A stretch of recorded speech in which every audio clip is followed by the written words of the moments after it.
So let's take refuge and generate bodhicitta. In the Buddha, Dharma, and the Sangha most excellent, I took refuge until enlightenment is reached. By the merit of generosity and other good deeds, may I attain Buddhahood for the sake of all sentient beings. The Buddha, Dharma, and Sangha most excellent, I take refuge until enlightenment is reached. By the merit of generosity and other good deeds, may I attain Buddhahood for the sake of all sentient beings. In the Buddha, Dharma, and Sangha most excellent, I take refuge until enlightenment is reached. By the merit of generosity and other good deeds, may I attain Buddhahood for the sake of all sentient beings.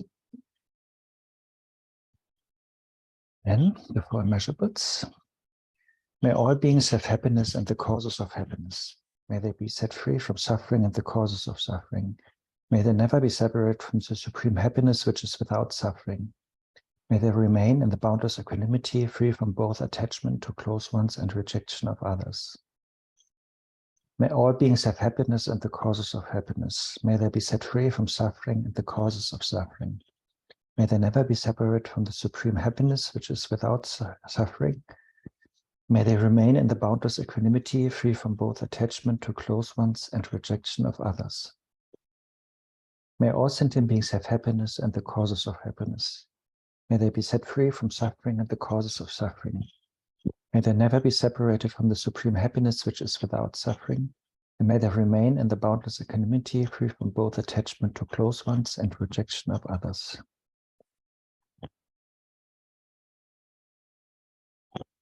Okay, welcome to this last afternoon.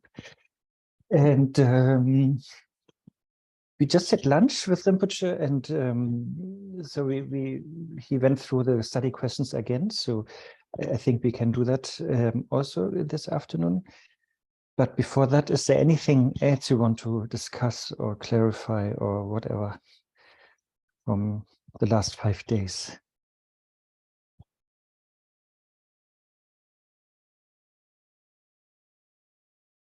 Anything that is bothering you or burning to be discussed?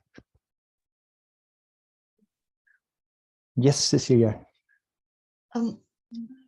Rinpoche mentioned quite a few times on entomology. Yes.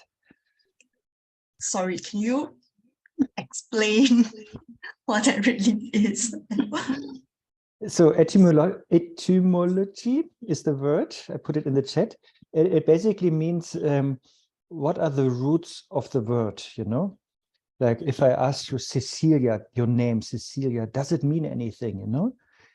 The 2 syllables, se or 3, Cecilia, if they mean anything or not, you know? So so etymology is always to check, the roots of a specific word. You know, for example, we had the term that Rinpoche didn't understand first was omnipresent. Omnipresent. And that was a translation for Kunkyap in Tibetan. And omni means actually is Greek, you know, it means all, or Latin, I forgot, means all. And kun also means all, so it fits very well, you know. And then kyap is, and present, the omnipresent. Omnipresent means like being there, basically, you know, so being everywhere, basically, you know, that is meant all, omni and present being there, and so being everywhere. And in Tibetan, kun is also all, and kyap means like diffusing, so diffusing or spreading everywhere, you know, so that's why it's quite a good translation. So that kind of investigation is etymology, you know. Or my name, Arne, means eagle, you know, so that would be the etymology. It's a Scandinavian name.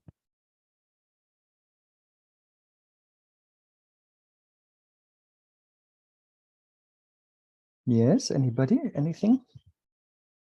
Eva. Yes, hi, Anna. Could you please clarify a little bit about the exams and tests Rinpoche was talking? I think I'm just curious. I think Yeah, we in Berlin, we were more in the loop of this because we talked about it every lunchtime, and we are partly responsible for how it's happening. And then, yeah, I think only because Kerstin asked him to share it with the onliners, he did, Okay, so the idea is, so there are two different things, presentations and exam. Presentation is a little bit more easy. No, both things are, let's call it a fruit, a result. So Rinpoche really wants that all of us producing some result of fruit of our studies, right? And I think the presentation part is more easy to understand, that yeah, like Jampe Lamo, right? You were like appointed to talk on one topic, and then Birger, Peter, and who was the last one? You, Shentong, Eva. So that is sort of settled, like you four should give a presentation. And as Rinpoche said today, yeah, the beauty is, and I can really like say the same thing, if you prepare for something, so if you teach something, you learn the most, like you learn more than any other audience member, because usually you prepare something like one level, what you really say, but then you go one level deeper because there might be questions, so it's always, for me, it's always nice to prepare something. And it really helps for studying. That is the main thing. Rinpoche doesn't want to give you bad marks, but just wants you to digest things and study things. And then that was really his idea, so only to blame him on that. He really wanted to make it public. So, and that was my idea. We could maybe call it like a special Longchen Institute event or something. So where Jampe Lamo is not happy. And you have, Jampe Lamo, you have the most difficult thing, I think. Anyway, the idea was then to, yeah, that 4 of you in one session. So Tulku will be there giving an introduction to Longchen Institute or Longchen Shedra. And then each of you, I guess Jampe Lamo will start. And then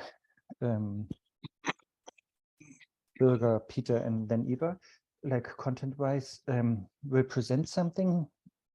He was saying 15 or 20 minutes.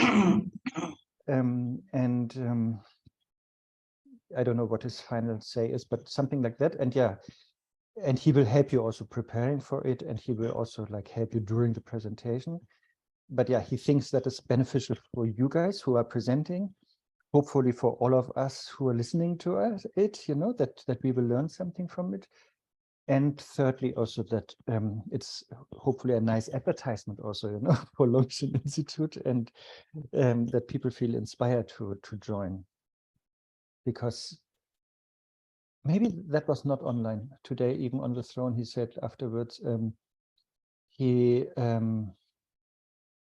wants to, also the flyer is too boring for him that there's only one face. So he wants also to bring some of our faces on the flyer. So Chongli Shim, is it something urgent on the presentation, or? I just want to ask, is it this presentation is from year 1 to year 3, is it? Any topic from year 1 to year 3, or just the year 3 one? I think all topics, yes. All topics, huh? Yeah. Okay.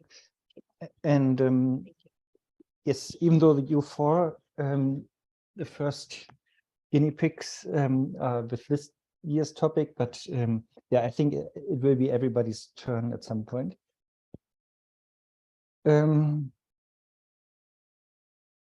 Yeah, and then he also wants that the presentation will be used for other Longchen Shedra groups. I mean, this will be video recorded, of course, like through Zoom, and then they will also benefit from it when they come to that topic. That would be presentation, and afterwards exam. But is any questions to presentation? Okay, exam. So he noticed that he actually wanted to have an exam after each year, basically, you know, and now we're already in the 3rd year and we didn't have an exam yet. But exam for him, exam is just also another good way to learn better and evaluate oneself, also what one knows and what one doesn't know. And yeah, and I think in most programs, like something like that should happen, you know, or is happening, some evaluation. But of course, it will not be the case that if somebody is, I don't know, saying not so good things, that this person will be kicked out, you know, like, of course, Rinpoche wants all of us to continue. So therefore, it's a very benevolent event. And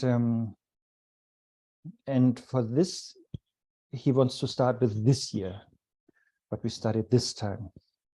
So therefore, also that will be now my priority to create a transcript of these 5 days, so that you have this for your study. Because he thinks it's better if one is doing it freshly. But I think at some point he will go back to time, you know, and then maybe have some exam questions of the 2nd year and then of the 1st year also. And so the exam will be like that you all have the questions, will get the questions and also maybe like a rough answer already for each question. And so you know the questions beforehand, and you, of course, should not memorize the answer, but really then go into your text or the transcript or your notes and have a good understanding of each of these topics. And yeah, and then the exam will be that maybe like each person gets 2 questions by Rinpoche, 2 of these questions. But then based on the answer, then maybe Rinpoche is asking a little bit more, you know, like spontaneously, you know, like, oh, Cecilia, can you clarify what you just said, you know, or what does it mean, or whatever, you know. Yes, and I don't know when that is happening. Oh yeah, the other thing, the 3rd of June, it will happen at 12. So noon. That has changed already. But when the exam is happening, I don't know. Jampalamo, are you lucky and don't have time at 12? You can use the book answering the questions. You can use, yes, you can read from the book the answer to the question. No, no, I don't think so. No, I think yes? He said that even monks from the book sometimes answer the questions.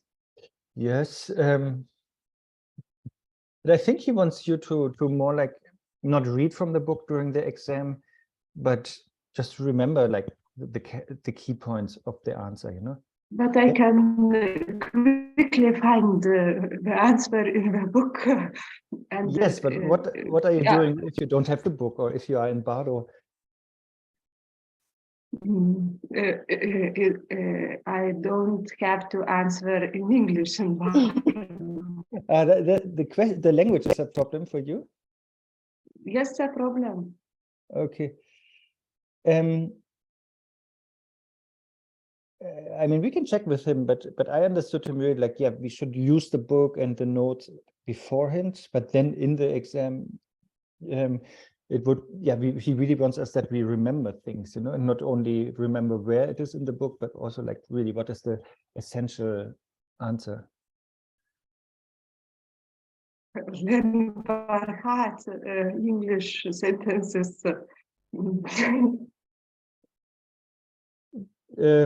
Yeah, I think, yeah, I mean, it's not an English exam, so don't worry if you make mistakes with the language. Just try.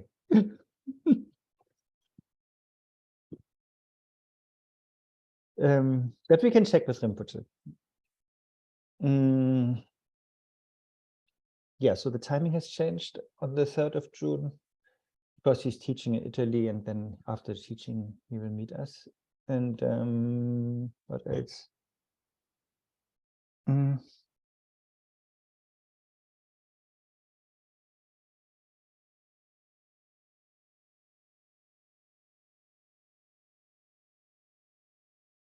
But yeah, in any case, don't worry. You know, really, like there's no negative consequence. You know, it's only for each individual to see where we are. You know, and where we need to maybe fill some gaps in our knowledge or understanding.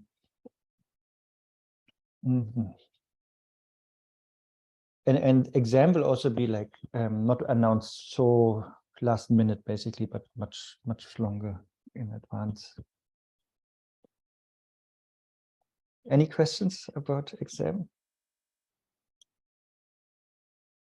And Rinpoche mentioned also something about writing test, or did I understand right or not? I don't know. I don't think that was happening. I think only presentation and like oral exam. Yeah, I think at some point he thought about tests, but yeah, I think talking is also easier, and because he doesn't want to read all the things, you know, of a test, the audience. That I know. Cecilia. Can I just clarify, because you mentioned that the exam questions will be given to us first, right?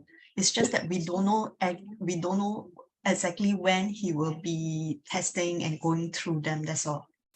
But we will know that way before, yes. And you will have all the questions and all the time, hopefully, to prepare for them. And then in the exam situation, then maybe out of the 30 questions, one person is only getting 2 questions, you know, and then the next person is getting other 2 questions. But that is sort of random, because we don't know which question we get, you know. Andy, you mentioned the 3rd of June. What are we having on that day? This is like when 4 of us will give presentations on particular topics, and Rinpoche has chosen the chosen ones for that. And yeah, he wants to make it as public as possible so that people will be there. But Eva, you had your thesis or something on Shentong? Yeah. I wrote my diploma thesis about Dolpopa and Shentong. This is super cool. Yeah, I like this topic, and actually I'm amazed and pretty happy that Rinpoche taught us this topic this year. I didn't expect that at all. I even didn't know when Nyingma Pas stands on this topic. I didn't know that. And I was amazed, and I was really surprised and happy. And I think it's a really important topic, but I didn't heard someone to discuss about it. And so I think I'm pretty glad. Great. Yeah, in my Tibetan class, we went through a little bit to Uttaratantra Shastra's, through Dolpopa's commentary to Uttaratantra Shastra. And but we didn't go so far, but this was like a normal commentary. It was not like super I don't know, hardcore Shentong. It didn't feel like that, but I know he has other writings. Yeah, but that's cool. Yeah, but so for you, that will not be so challenging, right? To talk about that. To make it short will be challenging. Yeah, make it short and to pick up the really essential points, and also to connect it with our teachings. So I already wrote a short biography. Rinpoche requested me yesterday, so I already wrote it, and I will have some text prepared for our Longchen Shedra students, like not long, but longer than the presentations, and then I will make it short for the presentation. So hopefully it will be okay. Very good. I'm sure everybody has so many hidden talents that we don't know of. Cool. Okay, anything else about exam or presentations?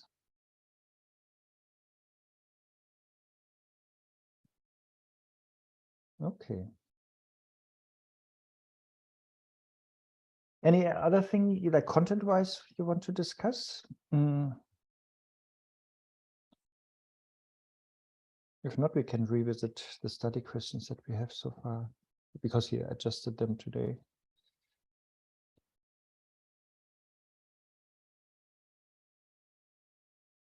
Okay, let's try that then.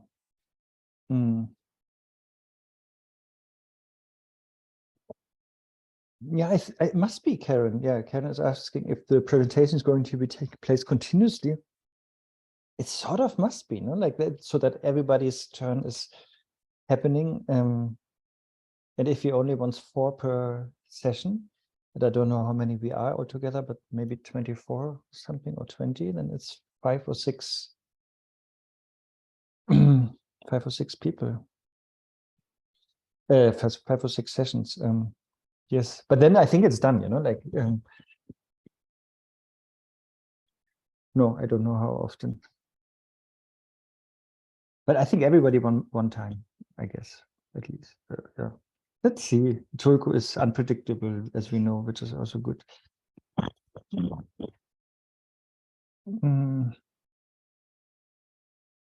Okay, the exam questions. The first one will be, I put it in the chat. Okay, already wrong grammar. I delete it immediately. Delete. Who are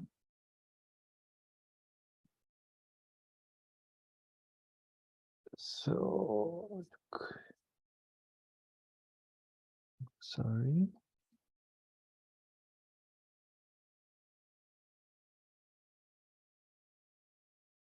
Okay, now first thing is, who are the 3 founders or charioteers of Mahayana? 3. That was also surprising for me. Okay, who wants to try some part of it?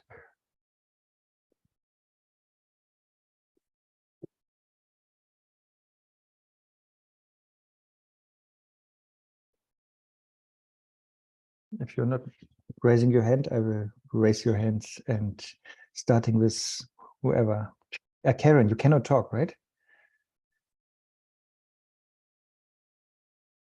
No, it's sort of not working. Okay, then Cecilia, let's start with you. What charioteers of Mahayana can you remember?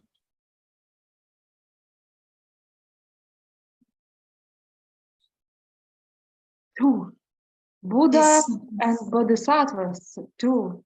I know, no? Cecilia, what would you say to Jampalamu? The question is charioteers of Mahayana, right?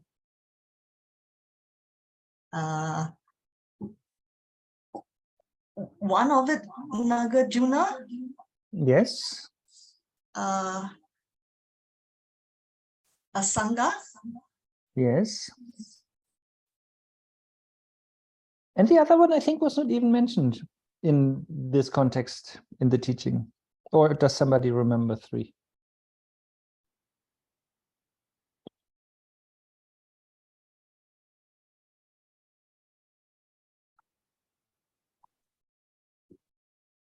Is it Maitreya Buddha? No. Chandrakita?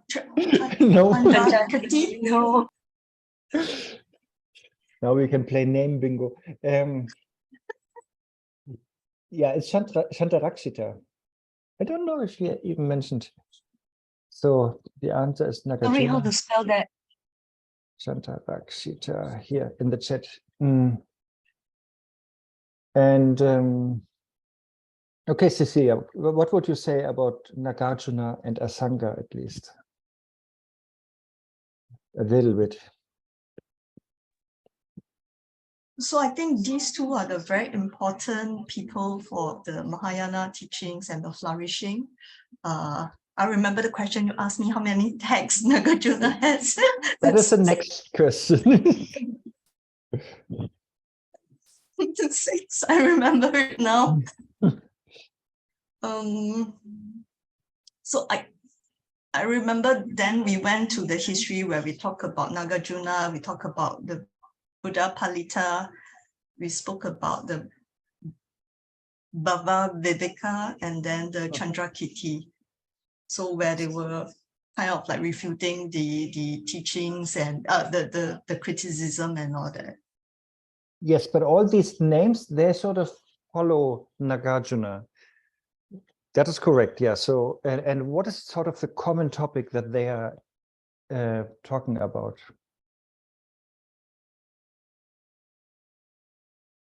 Emptiness. Yes. And so therefore, this lineage is called the profound lineage because it's going deep into things, you know, so into the nature of things, which is emptiness. All of them, even though they have different views a little bit, Nagarjuna, Buddha, Palita, Viveka, and so on, but still all of them, they want to understand emptiness. So that is the profound lineage. And then if you look at a Sangha, do you know how that lineage is called and which other masters you could mention in that context?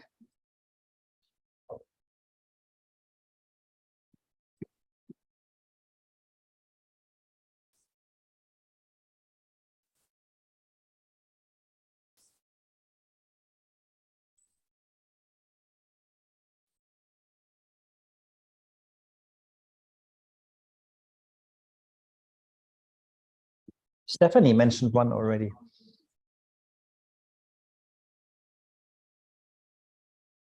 But we can't hear you. Buddha Maitreya. Yes. And so that is the vast lineage. So we have these two lineages, like profound, going into emptiness, and then vast is more like on the relative level, you know, that relative level will be explained. And that is what Maitreya did. And he gave his teachings to a Sangha. And from there we have Yogacara and Buddha nature teachings. So this vast lineage is vast because, yeah, it's not going deep into the nature of things like emptiness, but it's more explaining the Buddha qualities or the Bodhisattva practices and the Bodhisattva paths and bhumis. So that is very detailed, sort of, you know, like there's more on the relative truth level, I think, than what you said. And so that is vast on the relative level. But Nagarjuna is going profound more into the depth of things and looking at the emptiness. So they're not really like contradictory. They just have a different perspective on things or investigate or teach a different angle of everything, you know?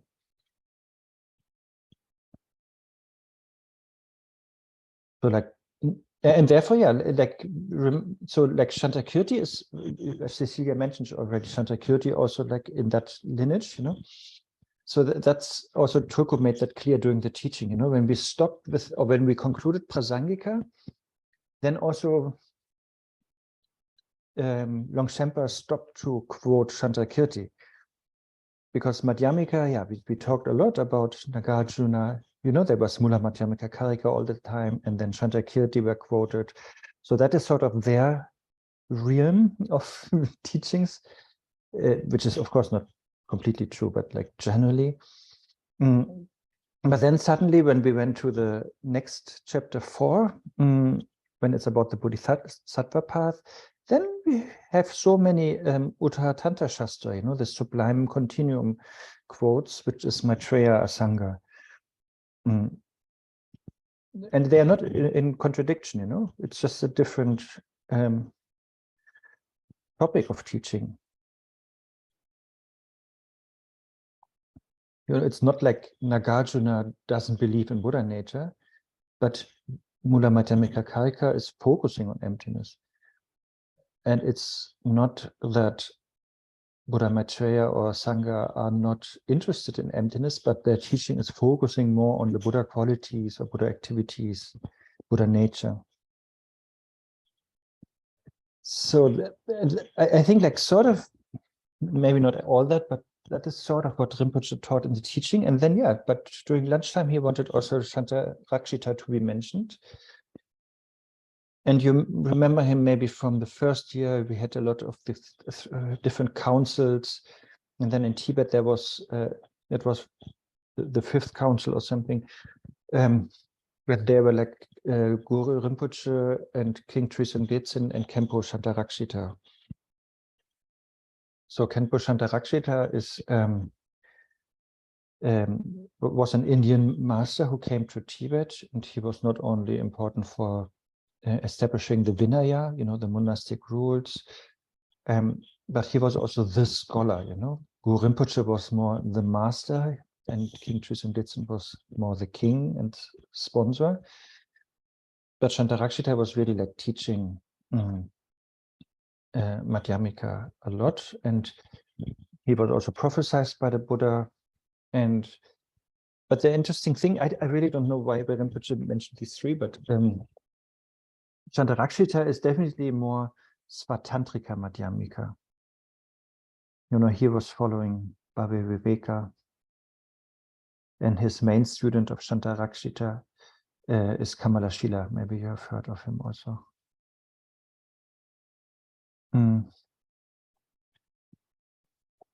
So Nagarjuna, and that will be, I think, Jampel Lamu's presentation, you know, then based on Nagarjuna, Madhyamika, that was a general Madhyamika, basically, and then based on Nagarjuna's teachings, then Svatantrika and Prasangika developed. And Prasangika is more Buddha Padita, Shantakirti, Shantideva, and then the Svatantrika development is Bhava Viveka and also Shantarakshita and Kamalashila.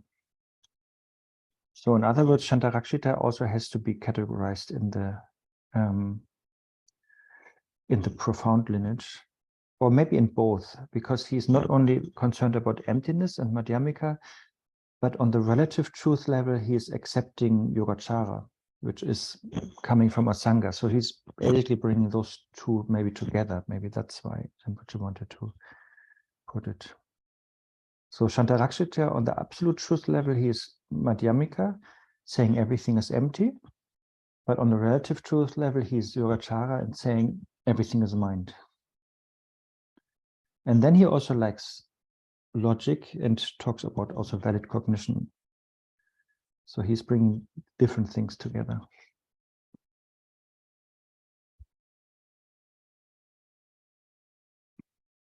Any questions about that? Can you hear me? Yes, Can you Karen. hear me? Yes. Oh, you can hear me now. Oh, good. connected via my mobile.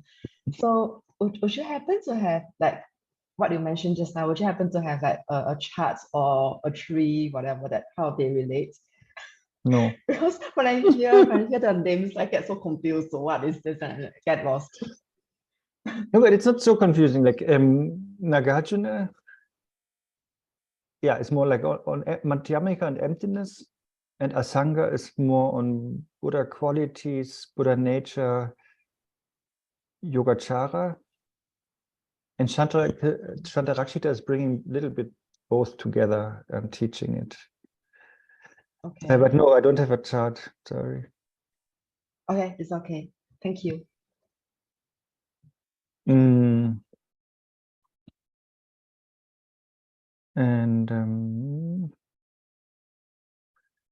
yeah, Shantarakshita, yeah, the name you should really, like, everybody should really know, you know, and especially from this trio, you know, with King Tristan Detsen and Guru Rinpoche, they really were the people who, these masters, or they established Buddhism in Tibet, you know, of course, with the help of many other masters and translators, but they were the driving force. Guru Rinpoche, King Tristan Detsen, and Shantarakshita. And Nagarjuna Asanga came much earlier. They were in India.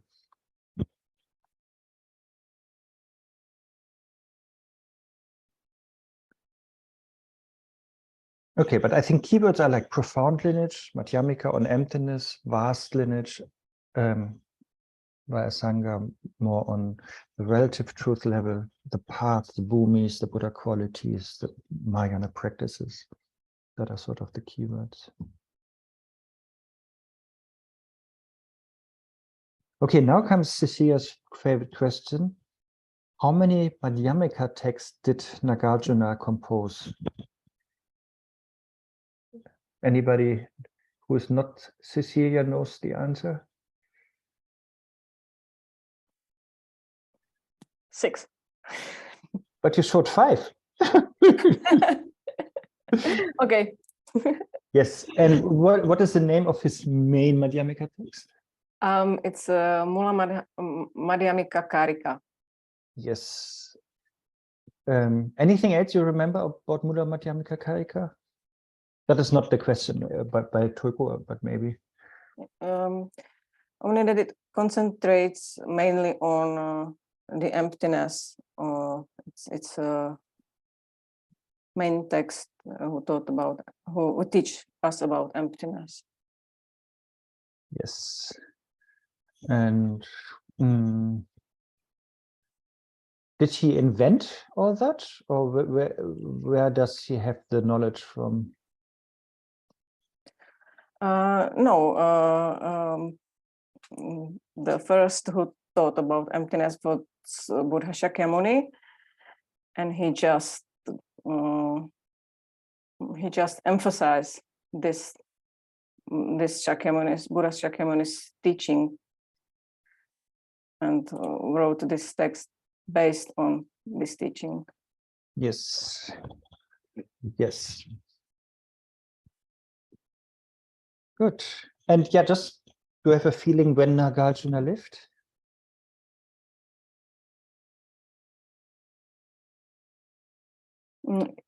It was in the 2nd century in India, but Yes. I don't know where. No, that when. Sorry, I wanted to ask when. I don't know what I asked. Yeah, Okay. 2nd century. Yes. Yeah. Good. Yeah, I think that's it. And yeah, the question is really like 6 how many Madhyamika texts, because yeah, he wrote many other texts also.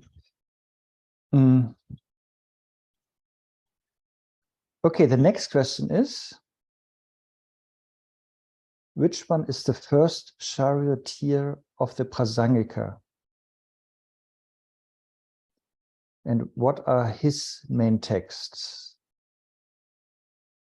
that made him a charioteer? I post them in the thing.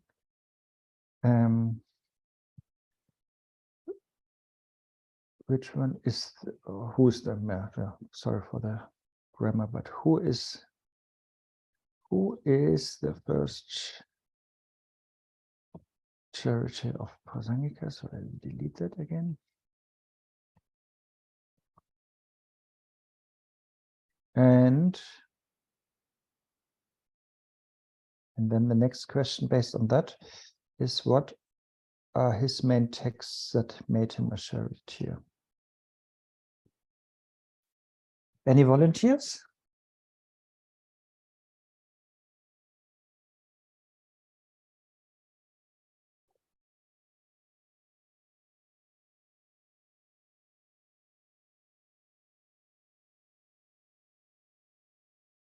Stephanie, do you have any glimpse of what you would say if that question would be asked? Chandrakirti. Yes, yes. Yeah, I was not sure if he maybe wanted to hear Buddha Palita, but yeah, I clarified that today, and he said Chandrakirti. Yes, so he is the, yes.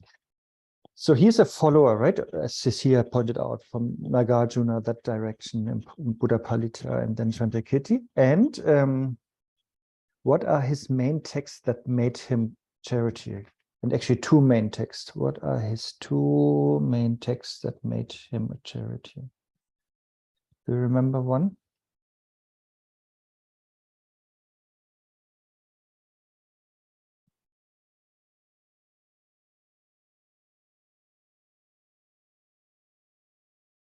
Still your chance, Stephanie.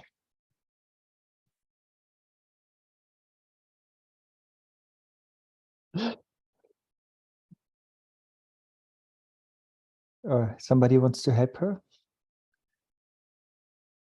The one with the 5 fingers? Yeah, was it his commentary of Madhyamaka Karika? One is called Madhyamika Avatara, and Yes. second Prasanapada or something Yes. like that. Clear words in Yes. Yeah. Yes. So exactly. So he commented on Nagarjuna's text to show what Nagarjuna meant. Yeah, and he did that in 2 ways. One way was to show more the meaning, and that is Madhyamika Avatara. I can put it in the chat. Avatara is like entrance to the middle way. And then the other one is Prasanapada, clear words. And there he was going like word by word or verse by verse. Yes, so that is Shantakirti. And Stephanie or Eva, do you remember sort of when he lived? Sort of dating game here? Cecilia said something. 7th century. Yes.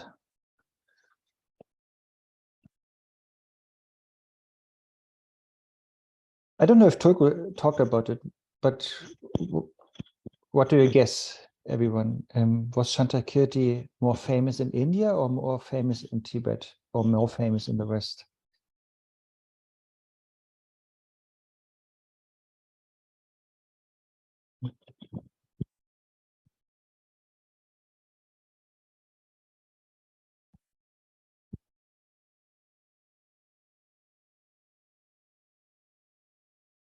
The surprising answer is he was not at all famous in India. Nobody cared. And there was no refutation on it or nothing.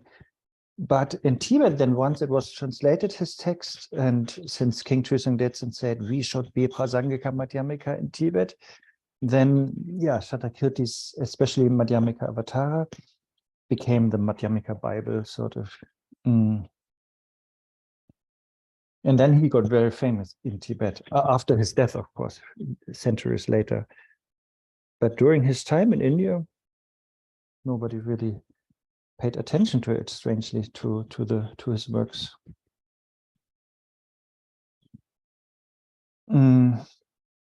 Just as a side note.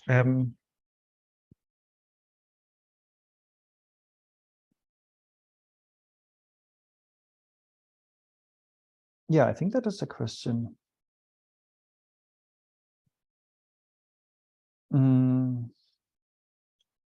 Okay, now let's see how to phrase it, because I just wrote it down during lunch. And these are really like the exam questions that will come, right?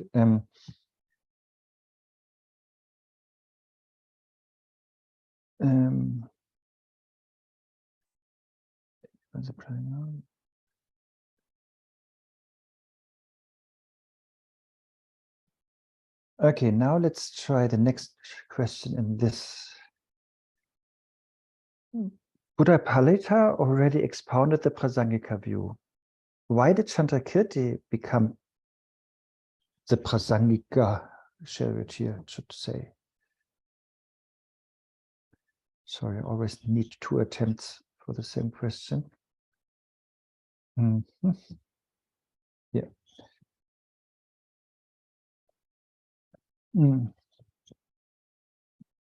That is, I think, a little bit what Jampe Lamo will have to present in 2 weeks. But that is a new question. I don't know if anybody wants to try or just, let's see what you're thinking.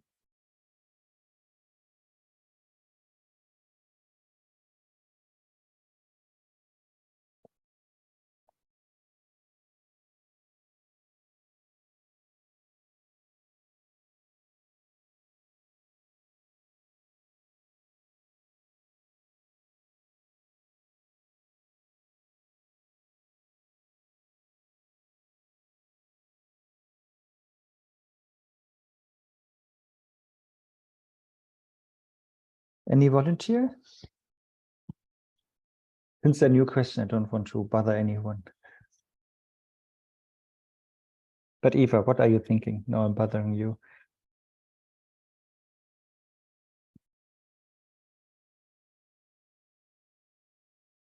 I'm not sure, but maybe it was because there was this disagreement between Buddhapalita and Baba Viveka.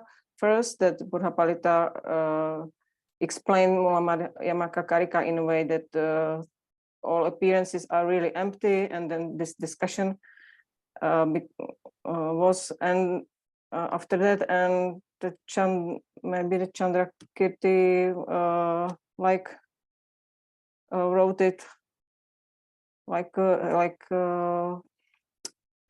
it was the end of the discussion for him. Like that's how it is. Yeah. I don't know.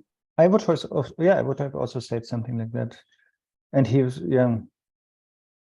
And he then really, like, I think, established a Madhyamika view that was different from Baba Viveka, and that then was called Prasangika. I think so, yeah.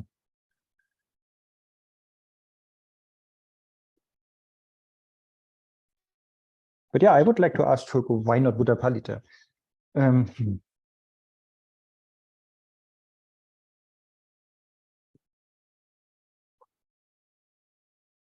But yeah, I mean, like in Tibet, definitely, as what I said earlier, Chandrakirti became so famous and his work was used as the Bible, and Buddhapalita's work is also translated, by the way, but it's not used so much.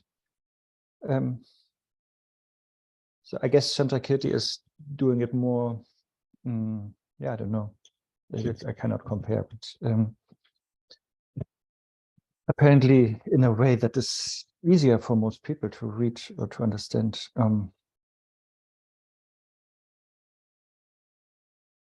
But yeah, I would also say something like Eva. Thanks to Chandrakirti, then yeah, it was sort of settled. Okay, from now on, this is Prasangika, and what Baba Viveka said is something else. And Mipam Rinpoche is saying he's really like generous in his understanding of both, you know, and he thinks yes, Svatantrika was too easily looked down upon in Tibet, and so when Mipam Rinpoche came in the 19th century, he was really like writing a long essay on that to re-evaluate Svatantrika, and that it's really like meaningful. Because it's giving you more on the relative level, you know, that you can work with. Prasangika sometimes is too short, you know. It's like for him, for Svatantrikas, you know, Prasangika is just refuting it and showing absurd consequences and so on, but not giving you something to hold on to, you know, which is good. But Svatantrika also has its relevance, that's all I'm saying. Or that's what Mipam was just saying.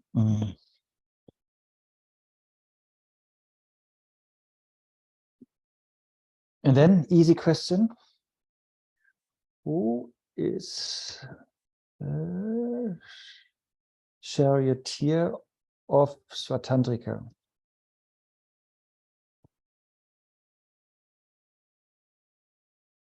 That's a one-word answer.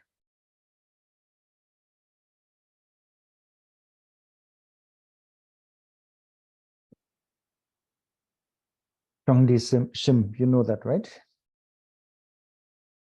Hopefully.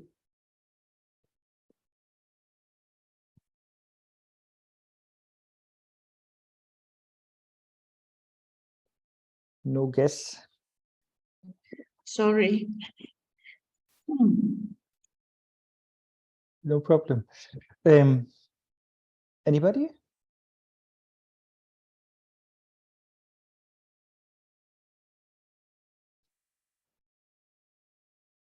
Baba Viveka. Yes. Yes, and just shortly, Wait, isn't there a whiteboard or something here? I don't know if that, I've never used it, so maybe it's not a good idea to do it now. No. Yes, but Viveka is exactly correct. Yeah. And that, yeah, that will be Jampa Lamu's presentation, sort of, you know, that what Nagarjuna said was commented by Buddha Palita in one way, and Baba Viveka wanted it another way. And then Shantakirti said, no, Buddha Palita was correct. And therefore, that was the Prasangika, and Baba Viveka's way was the Svatantrika. Sorry, how to spell that? Sorry? How to spell? Yeah. How to spell that? Baba Viveka. Baba Viveka. I think like that. Let me check in the dictionary.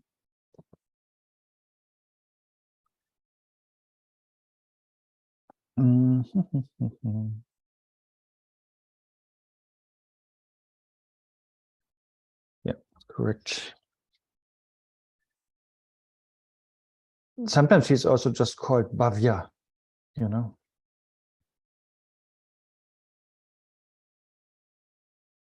It's his nickname.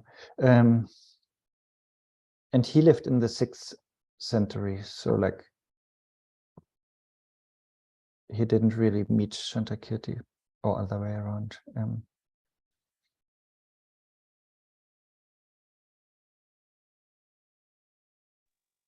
So can you tell me what does charioteer means? Is it like the leader? Yes, charioteer is, you know, it means like somebody who is driving the car, basically, you know. You know, the chariot, you know, and then the charioteer is sort of, I mean, the horses are in front of the chariot, and you are then has the first seat on the chariot and driving the chariot. Yes, so you are deciding on the direction, you know, and you are. And in this context, it means exactly that. Plus, yeah, then you really establish that tradition. You know, you're the founder of a new tradition. Just saying, Dorje Rinpoche is a little bit generous with this term. Usually, I only know about Nagarjuna and Asanga being charioteers, but nobody else. But it's fine, you know. You can, of course, do it also. You can apply to Shantakirti apparently and Shantarakshita. But it means always founder, you know, founder of a new tradition, a new view, and then people at your time or later, they follow you, you know, but you are sort of the pioneer. Maybe that's also a good word.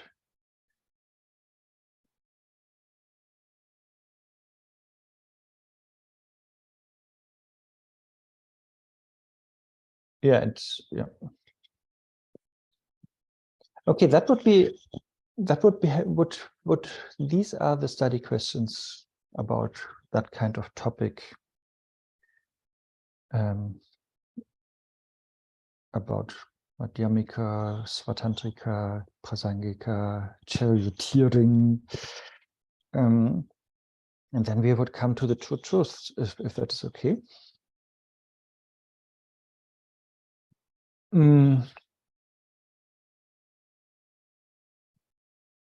There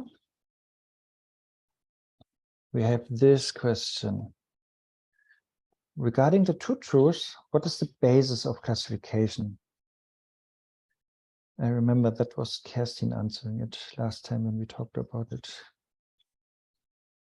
From Longshenpa's view.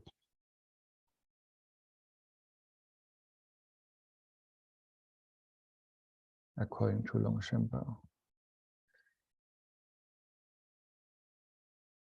Does anybody remember? You know, we had this long discussion on the term basis of classification, and I think Effie brought that up, and it also comes like that in the book.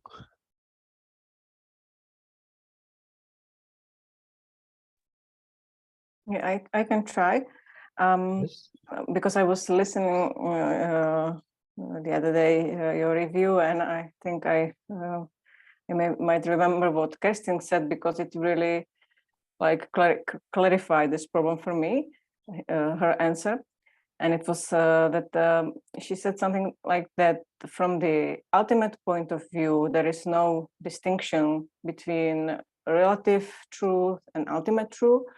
But Longchen states that in order to talk about it, so we can talk about it, so he accepts that they are two truths. Yes, exactly. To talk about real samsaric beings. Yes. Yes, exactly. Everybody got it?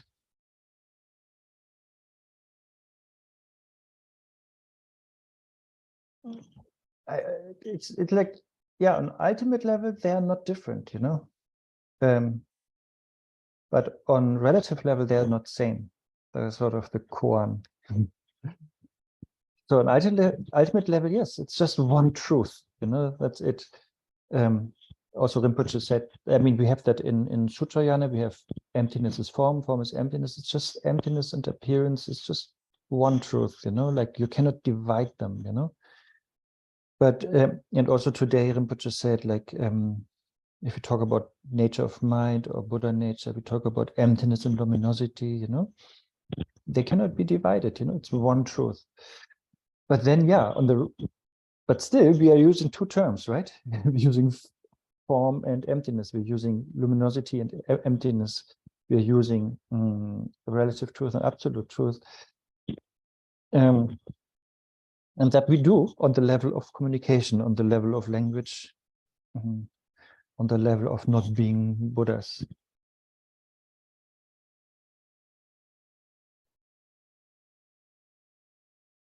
Yeah, so it's totally made up by Buddha for us, you know. It's not what he needs, you know, or she needs. Buddha doesn't need two truths. For him, it's just like one truth for him or her, and that's it, you know. But yeah, we don't get it, sort of, and it's helpful. It's really helpful for us to always think in the framework of true truth, but of course knowing that they're not really like divorceable, you know. In Vajrayana also, right? We have deities in union, Yap Yum, you know, and it's and they are in union. That means they are not divorceable, you know. They're you know, like they are, but still they are true, you know, like they look like two deities. One is the absolute truth, and like the female one, and the male one is the relative truth. And yeah, but they are depicted in union to show that they are actually not separatable, and they have never been separated.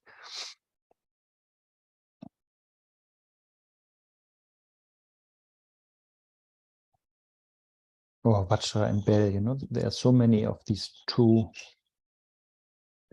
like pairs of two that symbolize that.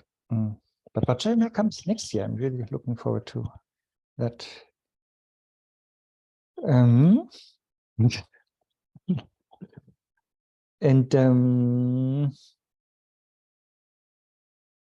yes, exactly. So that was, yeah, a great answer. And then the next question is, this we do have to little bit work on how to put it.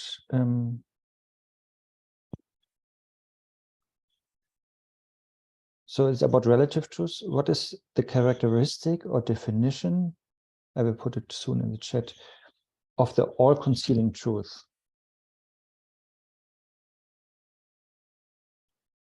And if relative truth is the right term in the context of ultimate and relative truth, how do you explain the etymology, Cecilia, based on the Sanskrit and Chandrakirti's explanation? Okay, it's a little bit long. What is the characteristic or definition of the all-concealing truth? If relative truth is the right term in the context of ultimate and relative truth, how do you explain the etymology based on Sanskrit and Chandrakirti's explanation? Yeah, let's not focus on the second half so much at the beginning, but just like, what is the definition or characteristic? It's the same word in Tibetan. Yeah, it's just, I think for us, definition is easier.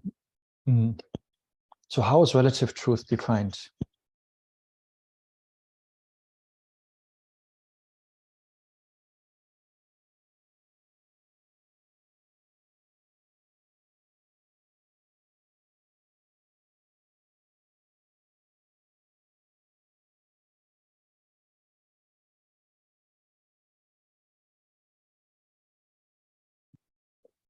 Anyone who wants to start with that?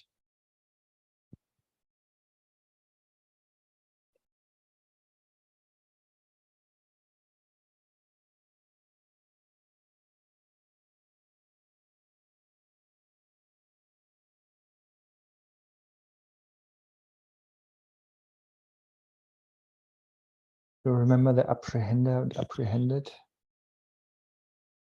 Okay, Eva, what do you remember? Because you were nodding. Yeah. So relative truth is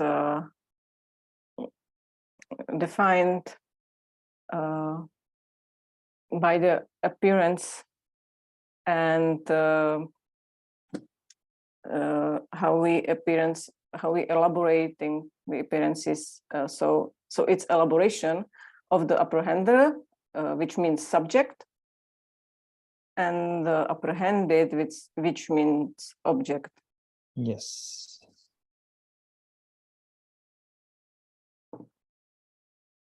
Yes, so basically, yeah, relative truth is defined by dualism and all its side effects. Yes. You know, all the elaborations like grasping to an eye and thinking others are different, or and then there are all the negative emotions and all the suffering are coming.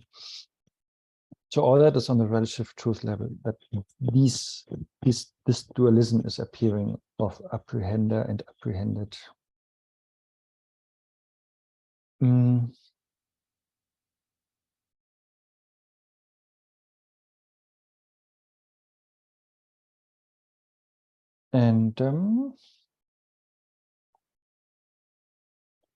And then any ideas about the thing what Tulku wants to know afterwards?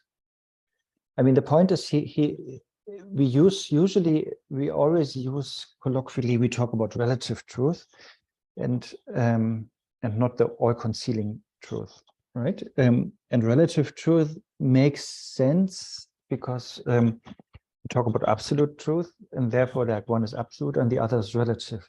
This is sort of a pair, you know? But if we really look into the etymologies, what words we use in Sanskrit or Tibetan, and how Chandrakirti is also explaining it, then we would have to call it all-concealing truth, all-covering truth, or all-obscuring truth, you know? Is it same as relative truth, different? It's the same, it's just the better term for it, yeah. But it's relative truth, yeah. Champalamo? Or how in Sanskrit is this term? Does somebody remember? Otherwise, I try to find it. It is here. Samvritti Satya. And in Tibetan, if you write it in Wiley, it's Kuntsop Dempa. And it really means like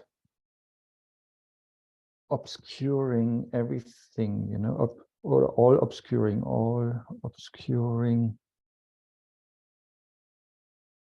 all concealing. And there really, yeah, the English grammar is important. It's the ending is in English, obscuring. That means it's doing it, you know. So what Eva said, you know, like just to bring it short, yeah. So relative truth is like the appearance of dualism, you know. That's too short, you know, but it's sort of just, and it's the dualism that is obscuring the absolute truth, you know.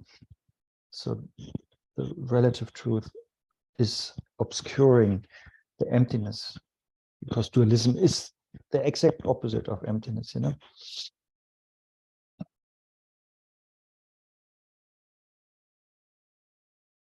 I mean, that is maybe too strange because it's abstract things, but the point is, if my mind is functioning in a dualistic way, I cannot realize emptiness.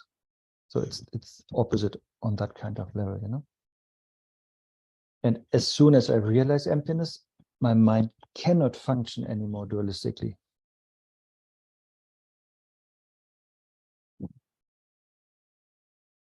So my dualistic mind is obscuring or hindering my wisdom.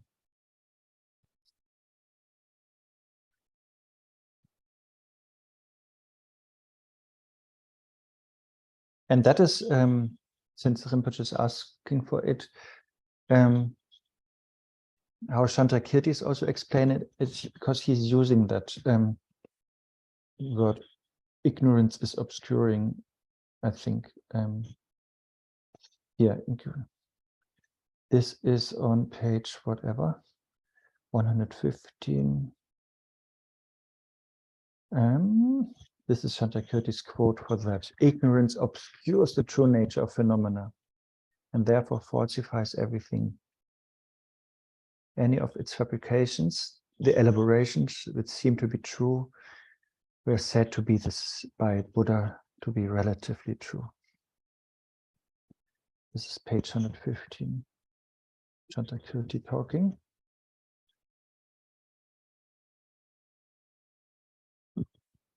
So the important point are the first sentence basically. Ignorance, like a dualistic mind, obscures, concealed the true nature of phenomena. And everything goes wrong from there, basically. That's what it's saying.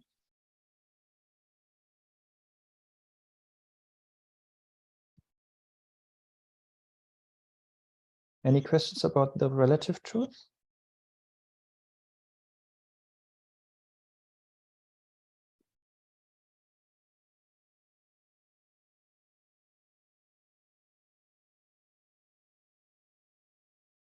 Yeah, also in this context, since Cecilia asked about etymology, Rinpoche was talking a little bit about it. Generally, like he said, like that some words have a wonderful etymology, like the bird cuckoo, you know, it's this name of the bird cuckoo is coming from the melody that it's singing.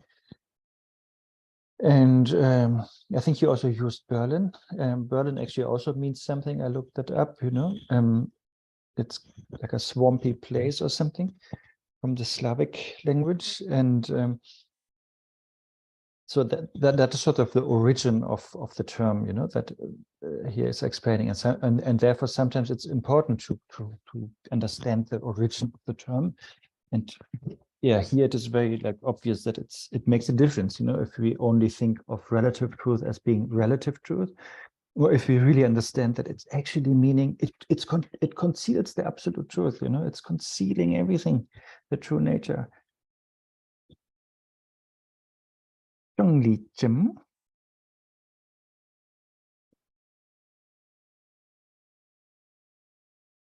I don't know if you're talking already, but you're muted still.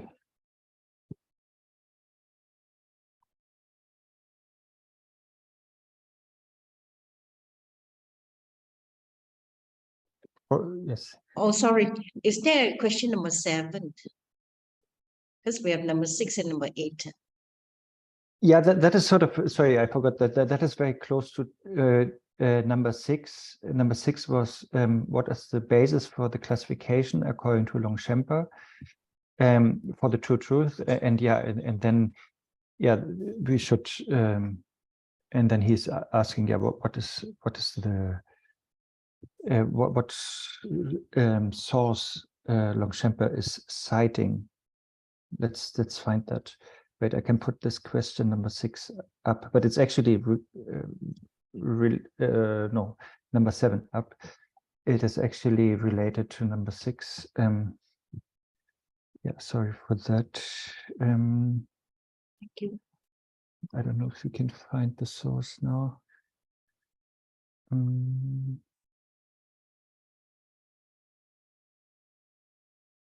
Yeah, it was the 60 verses, right?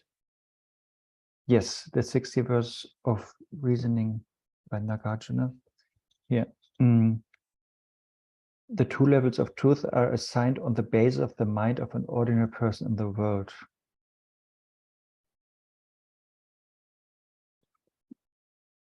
You know, that what was Eva was saying, that so it's like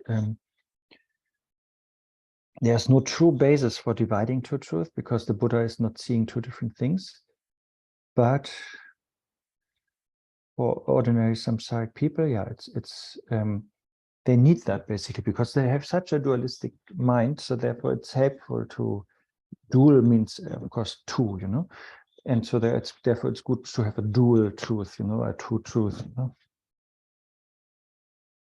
It's very customer friendly, you know. If you always think in terms of 2, then Buddha is teaching in terms of 2.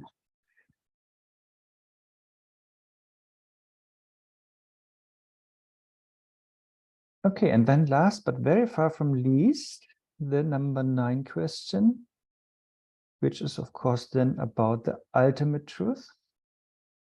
I will try to phrase it here.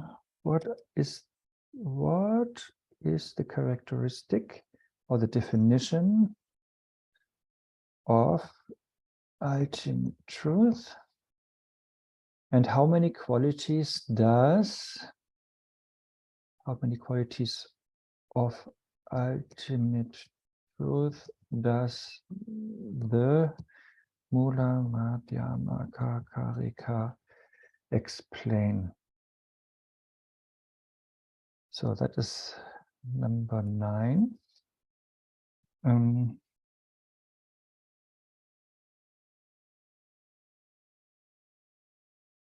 And there comes a new question related to it also.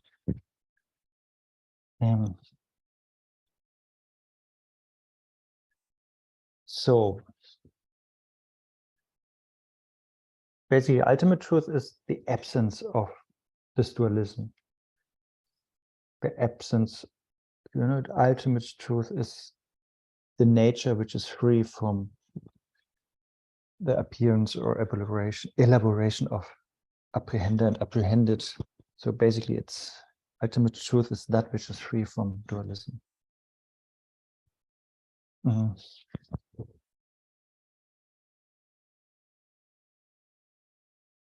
And I guess somebody remembering the 5 already? I don't.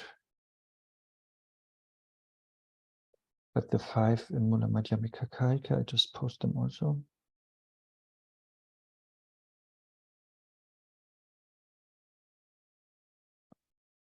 I think it's still page 115. It's not understood by means of anything else, or you know, through somebody, through a conceptual mind. It's a peaceful state. It doesn't bring negative emotions, and then we cannot really it's there are no concepts that could make it better or describe it, and it's also not including concepts, or it's not consisting of concepts, and it's not, there's no divisions or anything in it. But for Tulku, the main point is the first one, and so that when we read it, for example, about it, or receive teachings about it, you know, we cannot understand the ultimate truth. That is the first point, not understood by means of anything else. And so therefore his question that he wanted to add today to that is,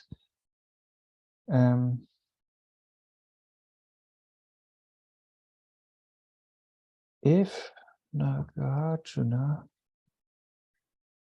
says it will not, it is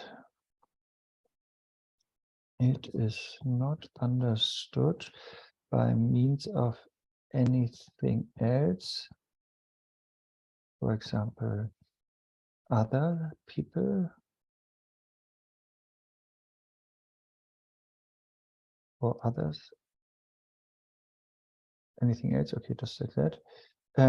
What is the use of the 5 Madhyamika logics and of direct valid cognition and inferential valid cognition? So that's a long question.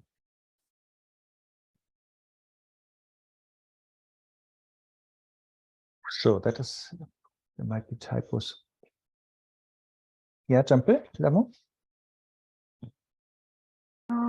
Can you explain what is the difference between the third and the fourth, unembellished by conceptual elaboration and entailing no concepts?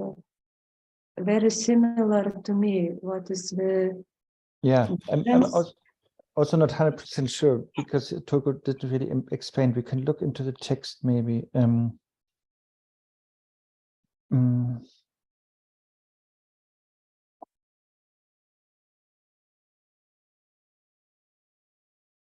So I think that the third is that concepts cannot describe it, sort of.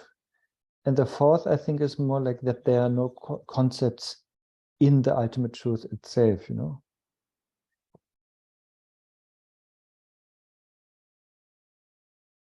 May I? I have my notes here. Yes. And I have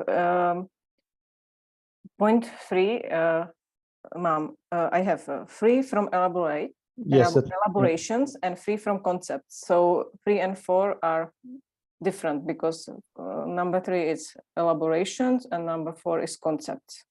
Yeah, that is how Tulku explained it. Yeah. What I put in the thing is like the translation of Nagarjuna's thing. Maybe the embellishment is the elaboration. No. I'm not 100% sure, but how would you make the difference, Eva? Because aren't all concepts elaboration?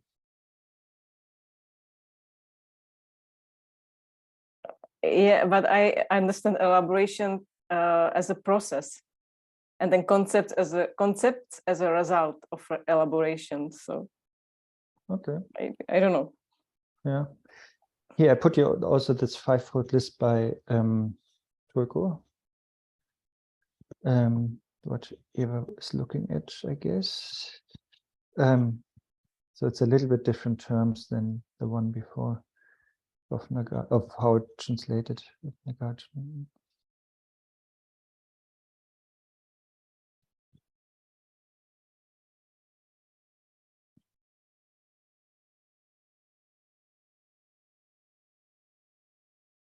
Okay, but back to question 10.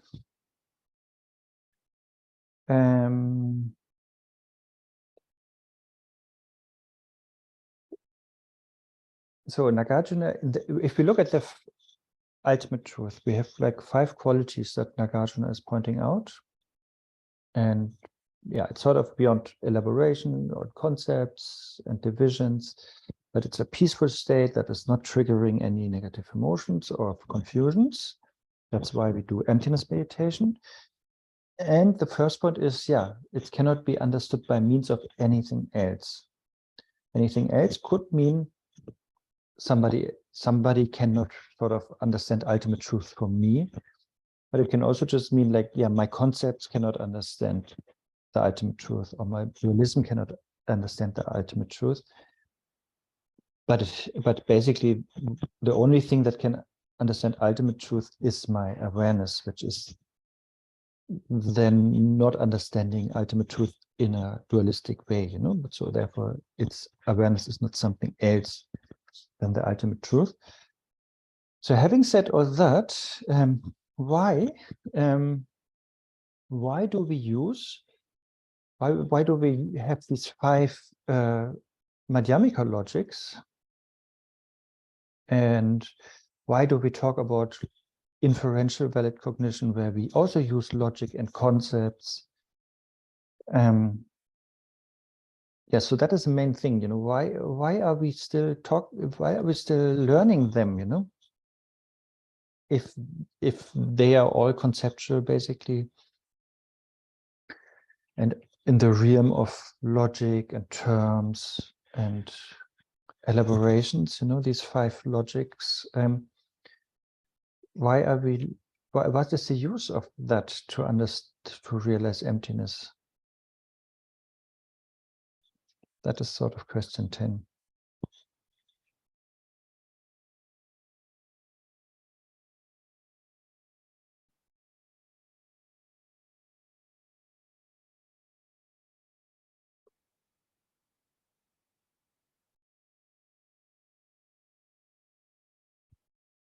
Anyone thinks of something?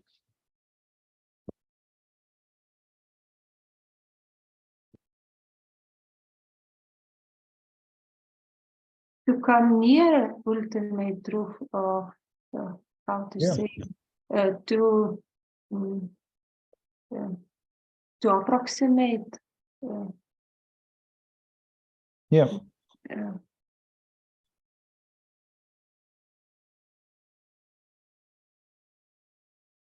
Yes, I think that's definitely it. And also, to maybe show to it also, so that we come nearer to it, but also maybe to conceptually make clear what is not the absolute truth. To know what to eliminate. Yeah. So I think what you said in the beginning is actually everything. Yeah. To come nearer to approximate ultimate truth. Yes. And this we do by showing the direction of it and by eliminating what is not the absolute truth. I think that's a good answer. Just together. Yeah. But yeah, the point is what Jampa Lama said, we come nearer to realize it. You know, like if I don't know, I just make it up. If you have never eaten Apfelstrudel, like a German cake with apple, you know, if you have never eaten it, you know. So how, to use Jampa Lama's words, you know, how can I, since I'm now the German here, and so let's say, so therefore I'm the knower of Apfelstrudel, of this German cake. So how can I bring your understanding closer to Apfelstrudel, the ultimate truth, you know? How can I bring you nearer to it? And then I have two options. Either I eliminate stuff, other things. I say, it's not salty like a pizza. It's not spicy like a curry, Indian curry. It's not sour like a lemon, you know? It's not bitter like coffee. So out of 5 tastes, I excluded 1. I excluded 4. So 1 is left, you know, like sweet, you know, like. So therefore, by knowing it's not these 4 other tastes, it must be something sweet, you know. So that helps, you know, for you to go to the direction of Apfelstrudel. And if you then eat something super sour, even though you have never tasted Apfelstrudel, but if it's super sour, you know that cannot be Apfelstrudel. Even though you have never even seen or tasted Apfelstrudel, but you can be sure it's not, that cannot be Apfelstrudel if it's sour or bitter or spicy or salty. So that is eliminating all the others. That is why we use logic, exactly. And then we can also point in the direction by saying, yeah, it is a little bit like, I don't know where you're all from, like Malaysian cake or Czech or Polish or whatever cake, you know. So it's like honey, you know, or it's like a pear and some bread, sweet bread, or something, you know. So you point in the direction, and yeah, Madhyamika is very good in like really eliminating a lot of things, and then also pointing nicely in the right direction. And the Buddha nature teachings are even better in pointing to the right direction, because that is the main focus. What is the nature of mind? What is Buddha nature? And then they're really describing vastly, all the qualities of Apfelstrudel. And that is all still conceptual, but that's already very helpful, But then you have to eat it, you have to meditate upon it, and then you can have it directly, and then you have certainty. So therefore, even though all these descriptions, they are not giving you the real taste, direct taste of the cake, but they are very helpful to bring you nearer to it intellectually.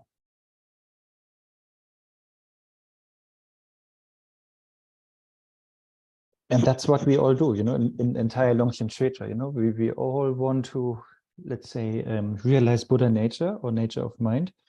And we learn so many things, so many words, so many concepts, but they all aim at that, that we have a real taste of it at the end. Okay, time is up. Questions are done. Course is over. Dedications are coming.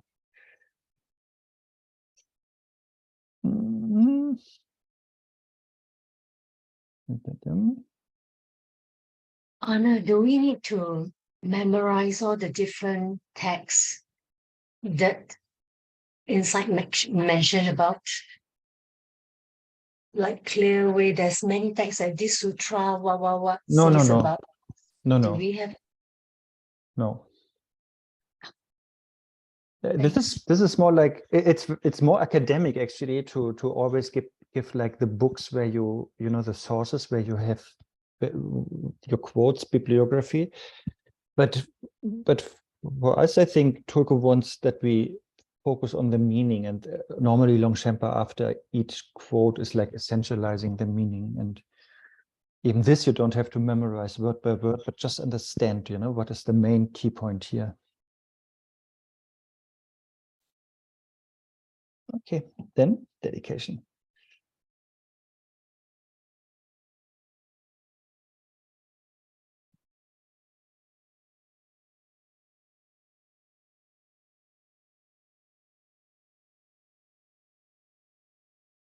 By this marriage may all attain omniscience, may it defeat the enemy wrongdoing, from stormy waves of birth, old age, sickness, and death, from the ocean of samsara may all beings set free.